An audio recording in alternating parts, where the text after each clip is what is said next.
Bonjour et bienvenue sur la chaîne Cloudimada. Aujourd'hui, nous allons voir tout ce qui est description du cloud Alibaba. Voici le dashboard où se trouve un résumé de différentes KPI.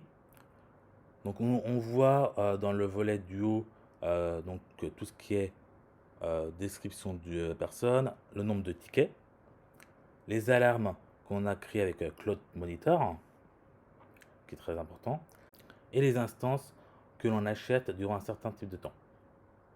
Nous pouvons voir ici donc les coûts liés à notre subscription. Vous pouvez voir ici un coût au mois de novembre qui pourrait s'apparenter à 23 880, mais en fait c'est 23,88 €. Le point fait office d'euros. Donc on a différents types de solutions. Nous avons aussi accès à l'onglet billing pour tout ce qui est coût plus évolué, le ticket, et aussi au Cloud Shell, comme il y a sur Azure, sur Azure.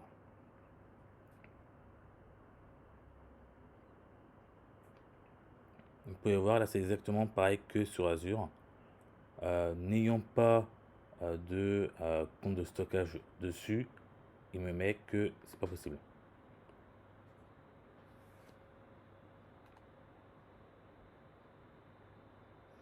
On peut voir aussi donc l'intégrité des produits. Donc les visiter récemment. Donc on voit que j'ai fait du VPC, du l'ECS, du DNS et du domaine. Cette partie-là permet d'accéder aux différents services les plus utilisés. Ensuite, nous avons tout ce qui est donc vrai service. Donc l'ECS permettant donc de lancer des machines virtuelles, du load balancer pour égaliser la charge, autoscaling pour monter le nombre de machines ou les descendre, conteneur service pour faire du Kubernetes, un semblant de Kubernetes.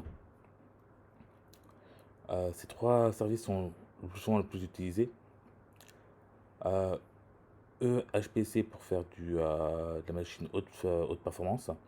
Batch Compute qui permet donc de lancer des machines pour faire du batch.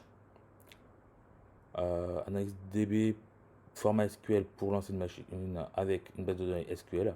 Cloud Monitor, très important, permet de gérer tout ce qui est monitoring sur tous les services d'Alibaba Cloud, quel qu'il soit.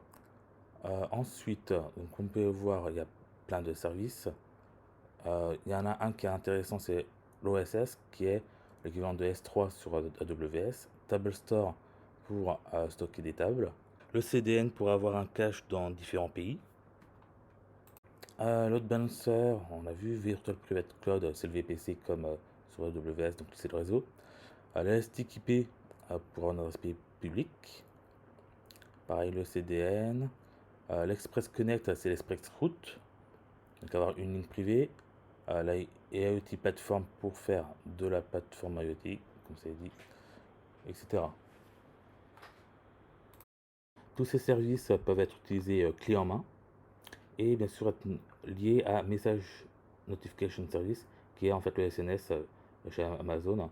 Donc envoyer des SMS ou des mails par le Alibaba Cloud. Cette vidéo est finie, donc n'hésitez pas à appuyer sur le bouton, sur le pouce bleu et à vous abonner à la chaîne. Merci et à la prochaine vidéo dans pas trop longtemps.